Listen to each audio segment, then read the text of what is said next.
What is up everyone, Hero276 here, and welcome to today's video and welcome back to my channel. Today, I'll be featuring a team for you that consists of Shadow KANTO MUK as the main featured Pokemon. Shadow KANTO MUK is running the moveset of Poison Jab, Thunder Punch, and Dark Pulse. I paired it with a Rodriguez and a Scrafty, and I was able to go 9-1 in just a matter of 2 sets. In the first set, I managed to go 4-1 despite a couple of misplays, so avert your eyes when I tell you to. In the second set, I was able to go 5-0 after I got my act together, stopped making my misplays, and we were able to dial it in for some very high quality battles. So without further ado, we're going to hop right in, but first I just want to give a special shout out to my Spotify page, as I do at the start of every video. My Spotify page has all the music that you will enjoy in this video and other videos. If you'd like to support the channel in other ways, definitely go check that out. You can buy my albums there for just $4.99, or you can subscribe to the page and be able to listen to my music. That said, we're going to jump into today's video, starting with the first set. Hopping into game number 1 of our very first set, featuring Shadow KANTO MUK into Galarian Stunfisk. Awful lead. I'm going to safe switch into my Rodriguez. I'm going to throw the Sand Tomb one before they get to their Earthquake. This is so that way they don't necessarily have the Earthquake stored. My opponent is going to let that through, save the energy, and then come in with a Trevenant. Trevenant can tank a Sand Tomb, but it will lower their defense, and that one actually grabs a shield right there, which is actually a definite misplay from my opponent. Seed Bomb here will be shielded up on my part. And now I'm going to be able to reach the Sand Tomb. I throw it one before they get to the next Seed Bomb because I would have lost the CMP tie. Sand Tomb doesn't quite take out the Trevenant, but I am going to double shield here because I got the Shadow Claw through, and I will be able to preserve alignment, which is very important because in the back I have a Scrafty to be able to handle this Galarian Stunfisk. So G-Fisk takes me out with the Earthquake, but Scrafty is here. Scrafty will go for a power-up punch. This will not KO. However, they have Registeel in the back, and for some reason, I make the boneheaded play of switching in my pure poison type into a steel type. Definitely not the play you should be making. At the very least, if I wanted to, I probably should have waited for them to get a Focus Blast and then have caught it. But unfortunately, I'm not necessarily the brightest bulb in the bunch. So they do let the Dark Pulse go through, and they actually let me get to a second, which is, I guess, good. And even better, they shielded up, which is amazing. So at this point, Scrafty's the win condition. Because I was able to grab that second shield, Scrafty can just come in now. It's going to be able to reach a power-up punch. They try to catch on to G-Fisk. G-Fisk has an Earthquake, but this will not take me out. Scrafty absorbs it, which is quite nice. We farm down. We leave with the Foul Play. Foul Play will be taking out the Registeel from this health range, and it will give us the win. Hopping into game number 2, featuring Shadow KANTO MUK into a Grand Bowl. Very positive lead for us. These Poison Jabs are really adding up. They come in with a Medicham, and I should have brought in my Rodriguez. I panicked. I bring in, of course, the thing that takes super effective from counter, that being Scrafty. Obviously, I'm vigorously swiping because I'm so mad at my play. I literally had that play in the bag. I just need to bring in the Rodriguez, and of course, I brought in Scrafty. And Scrafty has a miserable matchup up against Medicham, but we are luckily able to force a shield. I'm going to wait out my switch clock and come in with Rodriguez. I'm afraid of a boosted Ice Punch, so I commit the shield. Unfortunately, it is a power-up punch, which does suck. I'm afraid of them reaching an Ice Punch, and I don't want to go down a shield, so I'm going to throw the Shadow Ball to take them out. They come back in with the Grand Bowl, and it's Mandibuzz in the back. And if there's one thing that KANTO MUK has access to, it is Thunder Punch. And Thunder Punch will really start to add up onto this Mandibuzz. Even for something as thick as a Mandibuzz, Thunder Punch actually doesn't do, like, that non-insignificant amount of damage. So, not bad right there, not bad. We're able to body the Foul Play, which is quite nice. And looks like this is going to be up to Rodriguez, as this KANTO MUK is very, very low. We're not going to be able to get in very many Poison Jabs, but we are able to reach a last-second Thunder Punch. Thunder Punch will take out the Mandibuzz. I get low. The Grand Bowl comes back in, but Rodriguez is able to reach a Shadow Ball. Shadow Ball will be more than enough to take out Grand Bowl from this range and give us the win. So despite some misplays, we're able to pull through, and grab the W. Shadow Kanto MUK into Mantine. Very good match. Mantine double weak to electric, and that's going to pay off in dividends as we have access to Thunder Punch. Opponent's going to go for the Bubble Beam straight away. That does debuff my attack, but I'm going to throw the Thunder Punch right here. This is going to be doing double super effective damage, and even debuff. Like, it almost takes them out. I'm able to win CMP as well. They go for the Bubble Beam, but I'm able to Poison Jab down, and I win Switch.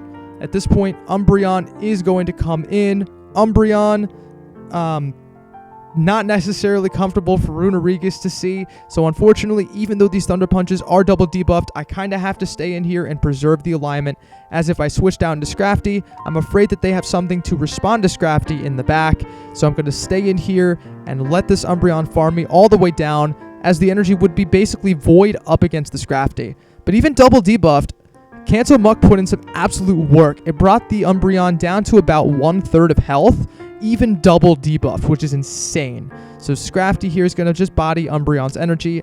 Nothing needs to be shielded here. Nothing is lethal. Umbreon is going to get countered down by the Scrafty. They have Trevenant in the back, and this game should be in the bag. I'm going to have to shield up here, as I do want to fool them into thinking that I clicked the foul play. Hopefully, I'm able to get a shield here. Power Up Punch gets called, which is very bad. I should have just gone straight for the foul play. Foul play is coming through on my end, though. First foul play grabs the shield. Second foul play probably is going to grab the second shield, since they're going to take me out. But I decide not to let that happen. I come in with Runerigus. Runerigus can actually tank a Seed Bomb from this range, but they go for a Seed Bomb. Runerigus can comfortably tank the next one. I'm going to be able to reach the Shadow Ball in time to take out the Trevenant, and despite a misplay going for the bait at the end, we are able to take the win. I wasn't kidding when I told you I made misplays in this set. Alright, hopping into game number 4, leading Shadow Kanto MUK into Ferrothorn. Neutral lead all around, because we both have the potential to hit each other for neutral damage, but our primary moveset is resisted. I resist the Power Whips, they resist the Poison Jabs and the Thunder Punches. I'm going to go for the Dark Pulse. Dark Pulse would do some nice neutral damage. Opponent shields it, which is actually okay for me, and then I catch the move onto Scrafty. Unfortunately, my opponent went for a Mirror Shot bait, so that's a very bad shield, and to make matters worse, they switch into Mantine, which is resisting my counters and hitting me for super effective with the wing attacks. At this point, my option is just to go straight foul play here. There's no point in trying to raise my attack, because at the same time I get to my Power Up Punch, they're reaching a Bubble Beam, so there's really no point in going for that move. Going for the foul play here. Foul play is going to get the Mantine quite low. This is probably just another Bubble Beam. I let it through. It is the Bubble Beam. Am I able to reach another move? Scrafty goes down, with unfortunately leaves Mantine with some residual energy there. Kanto MUK will let the Bubble Beam go through. I switch in Runerigus to offset the debuff, and they bring back in the Ferrothorn. Unfortunately, I can't really tank a Power Whip here, but I let it through trying to call the Mirror Shot, and that unfortunately is going to cost me the game, as unfortunately there is a Tentacruel in the back. And this is just unfortunately game over. Kanto MUK is too low to deal with both the Ferrothorn and the Tentacruel. Thunder Punch will be grabbing a shield, which is nice. Unfortunately, I kind of have to shield this move. Acid Spray is going to harshly lower my defense, which is very, very unfortunate. So this game is unfortunately over. Opponent is going to farm me down with their Ferrothorn, and I lose the game. Final match of the first set, leading Shadow Kanto MUK into Lantern. This actually isn't half bad. I'm going to be able to body their energy without basically any problems, which is, I guess, okay. Surf here is going to do about half health, but I'm able to win CMP and reach the Dark Pulse. Dark Pulse will not KO from this range, but it will do some nice damage. At this point, I want to win alignment here, so I'm going to shield up the Shadow Kanto MUK, and I'm going to try to farm down. And we farm down, which is very nice. We leave with a ton of energy. They come in with a Pelipper. I'm able to reach 2 Thunder Punches. Thunder Punch number 1 grabs the shield. Thunder Punch number 2 is going to come through. If they let this go, this will KO, but they shield it up. I bring in Runerigus because I have a Scrafty in the back, and I'm going to be shielding up this move, I think. No, I let it go through. Weather Ball does not KO from this range, and I know they have 2, so I had to shield up one of those Weather Balls at some point. They catch my Shadow Ball onto an Altaria. This is really bad, folks. They have double flying in the back, and I have a Scrafty.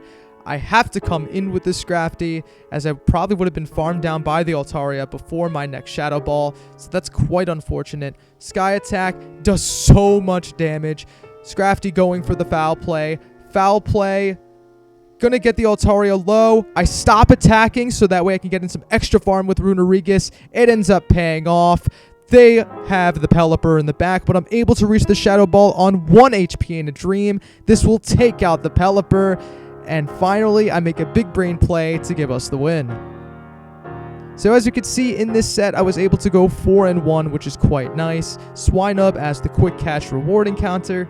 Still have yet to get a legendary in 2023 from the reward encounters. Hopping into the second set, first game leading into Skarmory. The very nice thing about leading into Skarmory is despite the type disadvantage, we have access to Thunder Punch.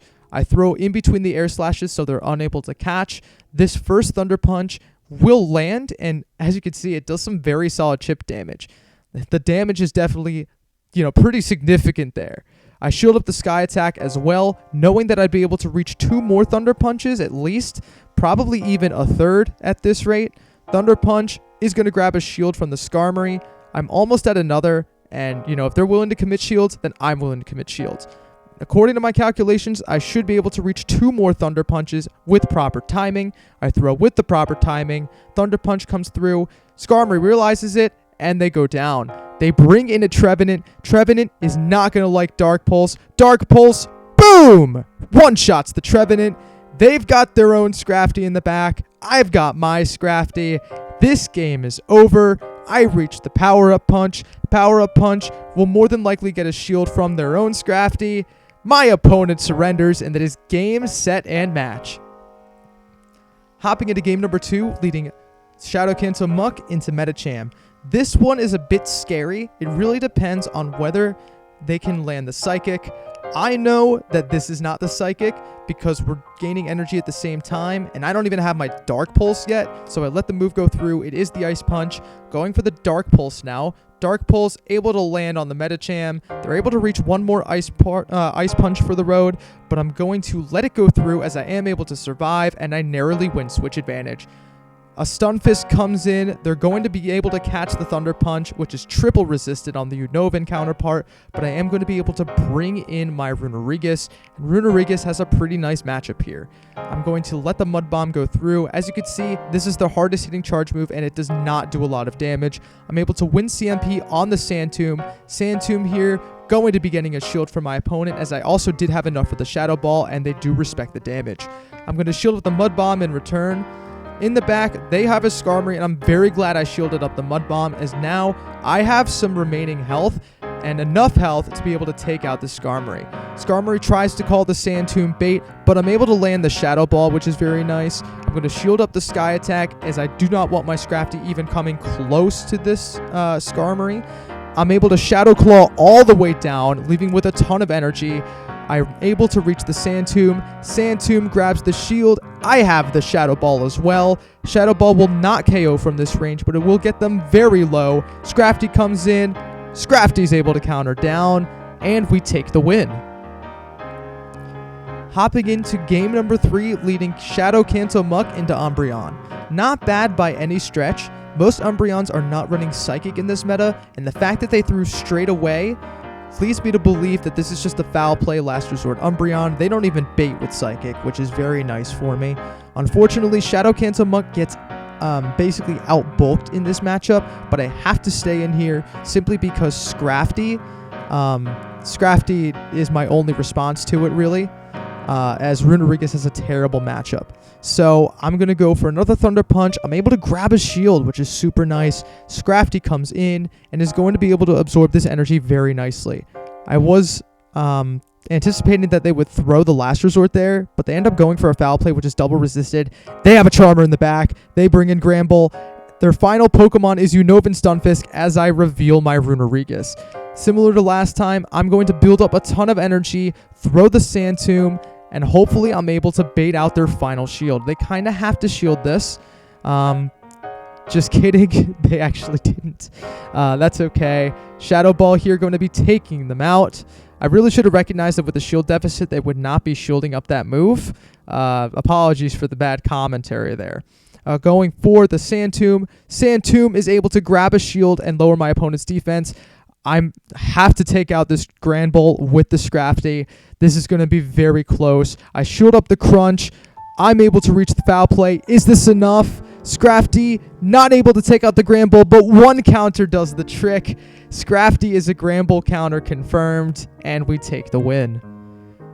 Horrible lead in the next match, leading Shadow Kanto MUK into Swampert. Unfortunately, Runerigus also struggles in this matchup, so I kind of have to stay in here. My opponent is at the Earthquake, but I'm going to call a Hydro Cannon right here. It is the Hydro Cannon, so a very nice call on my part. I'm able to reach the Dark Pulse. Dark Pulse grabs a shield from my opponent, and I am content. I'm just going to take my shield advantage, but I'm able to reach a last-second Thunder Punch just before I'm able to go down. Swampert lets it through. It does some nice chip damage, and I come in now with the Scrafty. Scrafty's going to shield up the Earthquake, so a very good shield on my part. Swampert, unfortunately, so spammy. Reaches another move before it's able to go down. Swampert, though, only reaches a Hydro Cannon. I'm able to tank it. It's Greedent in the back. Greedent has a very terrible matchup up against the Scrafty here. Scrafty is going to just ramp up its attack with Power Up Punch. This is basically my most threatening move at this point. They're able to give up their second shield, which is very nice, and because they came in with a normal type against my fighting type, I'm anticipating they're even weaker in the back. And check this out. I make the very nice catch, catching the Body Slam onto my Runerigus. That's double resisted. My opponent surrenders, and that is game, set, and match. Hopping into the next game, leading Shadow Kanto MUK into Azumarill. You'll love to see it here. Azumarill does beat Runerigus and Scrafty, but it loses hard to Shadow Kanto MUK. I'm going to go for the Thunder Punch. Thunder Punch is going to do some nice chip damage to this Azumarill, getting it below half health. And Shadow Kanto MUK is going to call that this is just an Ice Beam, but of all Azumarills, this one is running Hydro Pump.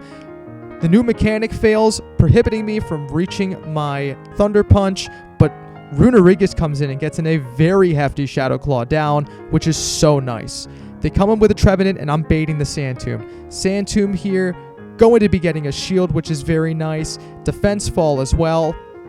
I lose CMP, but I triggered the Shadow Ball, so I might as well shield. Seed Bomb gets my first shield. Gonna go for the Shadow Ball here. Shadow Ball, boom! One-shots the Trevenant. In the back, they have Bastiodon, and this game is over. I'm going to go for the Sand Tomb here, and then immediately pivot into my Scrafty. My opponent is going to surrender again. My opponent surrenders. That is game, set, and match. Yada, yada, yada. We go 5-0. Can you believe it? Wingull as the reward encounter. You're probably wondering, how is Shadow Kanto MUK in the meta? At this point, with access to Thunder Punch, it actually is not half bad, because it's able to at least hit for some decent damage against flying types. So at the very least, it's able to do that. With the Rise in Shadow Alola Ninetales as well, that's also a very solid matchup. You just got to watch out, though, for Psyshock, as it will do super effective damage. Otherwise, though, there's been a noticeable decrease in Charmers. As you can see, I've only come across 2 Granbulls. No more Wigglytuff, no more Clefable, which has really thrown poison types out for a loop. And it doesn't help that, you know, we don't have other options such as Nidoqueen to help dispatch them. But I definitely think that Shadow Kanto MUK, it hasn't gotten nerfed. It's been very consistent. It's a pure poison type, so it really only has 2 weaknesses. Poor matchups if you consider steel types, but if you run it with 2 steel counters, it's actually not that bad. So thank you guys so much for watching today's video. I hope you enjoyed. I will see you in the next one.